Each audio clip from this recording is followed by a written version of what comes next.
দুনিয়াতে আমরা কেউ থাকবো না, মরার পরে আমাদের আসল জায়গা। এখানে যা আলোচনা হচ্ছে সব দুনিয়া কেন্দ্রিকই আলোচনা হচ্ছে। আখিরাতে কি হবে এই চিন্তা কারো মনে নাই। আল্লাহ তাআলা সূরা আল ইমরানের 185 নম্বর আয়াতে বলেছেন, ফামান জুহজিহা আনিন নার ওয়া উদখিলাল জান্নাত ফাকাদ ফাজ। যে ব্যক্তি জাহান্নামের আগুন থেকে বাঁচতে পারলো সেই সত্যিকার সফল হবে, এবং জান্নাতে প্রবেশ করতে পারলো সেই সত্যিকার সফল হতে পারবে।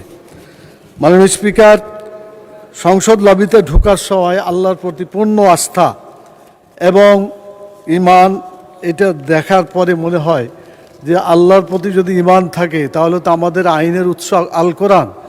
কোরআনের বিধান বাংলাদেশে চালু হওয়া উচিত ছিল। মাননীয় স্পিকার, শতকরা 90 জন মানুষ যারা কোরআনে বিশ্বাস করে, এই কোরআনে যে বিধানগুলো আছে 6666টি আয়াতের মধ্যে নট লেস দ্যান 1000 আয়াত belong to the positive order and not less than 1000 ayat belong to the negative order.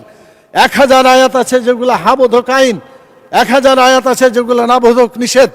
কোরআনের এই 1000 পজিটিভ এবং 1000 নেগেটিভ আয়াতগুলা বাংলাদেশে কায়েম করতে হবে, এটা আমাদের দাবি। মাননীয় স্পিকার, এরপরে যে কথা আমি বলতে চাই মাননীয় স্পিকার, সেটা হলো আল্লাহ তাআলা যাদেরকে নির্বাচিত করেছেন, হুকুমের ক্ষমতা দিয়েছেন, সূরা হজের 41 নম্বর আয়াত।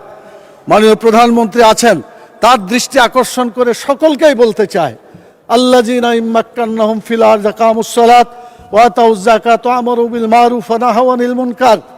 যারা রাষ্ট্র ক্ষমতা পাবে তারা দেশে নামাজ চালু করে মানুষের চরিত্র ভালো করে দেবে, এবং যাকাত চালু করে মানুষের ক্ষুধা দারিদ্র বেকারত্ব দেশ থেকে তারা বিতাড়িত করবে।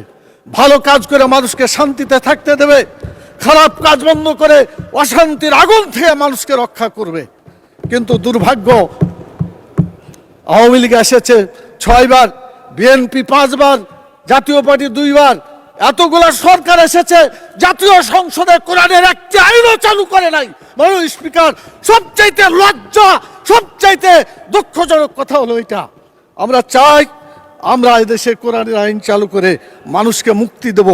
আমি মাননীয় প্রধানমন্ত্রীকে বলবো, আপনাকেও জিজ্ঞাসা করা হবে, আমাকেও করা হবে, বাংলাদেশে কেন নামাজ চালু করা হলো না, কেন যাকাত চালু করে ক্ষুধা দারিদ্র বেকারত্ব দেশ থেকে দূর করা হলো না, কেন ভালো কাজ চালু করে মানুষকে শান্তিতে থাকতে দেওয়া হলো না, কেন খারাপ কাজগুলো বন্ধ করে অশান্তি থেকে মানুষকে রক্ষা করা হলো না। মাননীয় স্পিকার, আমি আপনার মাধ্যমে মাননীয় প্রধানমন্ত্রী সহ আইনমন্ত্রী পাশে বসে আছেন, তারা জবাব দিবেন এবং বলবেন তাদের দায়িত্বটা কী।